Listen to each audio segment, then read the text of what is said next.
What's up, you guys? It's Jonno! Welcome to another episode of Grounded 2. Today I'm going to show you an early game base defense strategy that you can use as a replacement for a roof. If you're like me, you want to build an absolutely huge base pretty early in the game, and building a really huge roof is really a waste of time because when you use the tier 1 materials, you're just going to upgrade to tier 2 materials like I'm doing right here. As you can see, I'm moving from the grass planks to the stems, and it's taken me quite a while, and I really don't want to have to deal with a roof. But in the new Grounded 2, the stranger is constantly sending you raids, so it's a little bit difficult to build when you've got raids showing up, and the raids do include flying creatures. So you're going to see bees in the very early game coming at your base, and you're also going to see blue butterflies in the very early game coming at your base. So when these raids begin, there's pretty much nothing you can do if you don't build a roof except for use this trick that I'm about to show you. So as you can see here, I've got the absolutely gigantic mushrooms. You can grow these. I'm going to show you how at the end of the video, but first I want to show you how this works.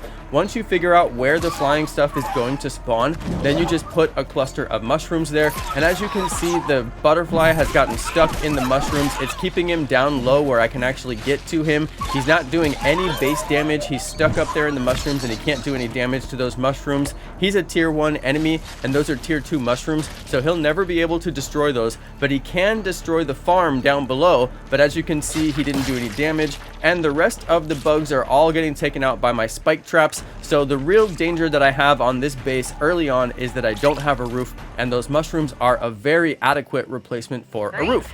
Now, as you can see here, we finished the raid. The raid is over, so she told me good job, which is a little strange. I'm not fully through the story yet, so I'm still trying to figure out what's going on there. But you can see that my farms did not take any damage, my mushrooms didn't take any damage, and I have effectively used these mushrooms that I grew as a roof. So wanted to make sure and share that with you. Now I'm going to show you how you can build this whole farm very easily in the early game. Here's the ingredients that you're going to need.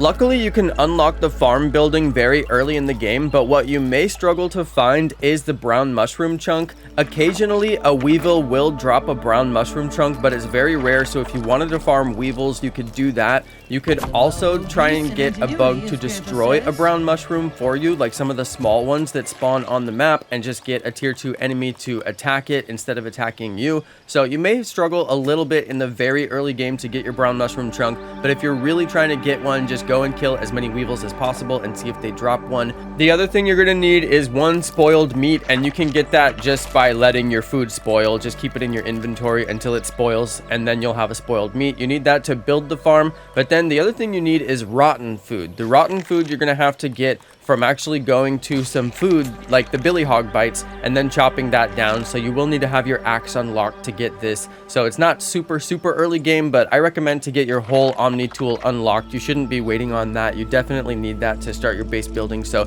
you should already have that. Once you have the rotten food, use all 5 and just your mushroom chunk, and what you'll get is this little brown thing that's actually pretty big when you think about it, and then that will eventually grow up into the big gigantic mushroom that you can use for your roof. Now you can use these all over the place. I use one above my crafting table because bugs do tend to target your crafting table. That's behavior from the original Grounded 1. And you can also use the red mushrooms, but they really don't work as well. So I ended up using the brown mushrooms exclusively and just chopping out all of my red mushrooms and giving up on those. They never did get big enough to actually deter the flying bugs, and the ones that really deterred the flying bugs were the brown mushrooms. So I'm just setting up these brown mushrooms around the edge. They're much cheaper than setting up a bunch of walls and a bunch of roofs, and then I'm building out the rest of my base to my satisfaction. Right now I'm using sticks and twigs, but I may eventually be able to get mushrooms unlocked, and then I'd really like to build a mushroom base. But in the meantime, I think it's going to be a while before I get those mushroom buildings unlocked. I haven't been able to find them anywhere.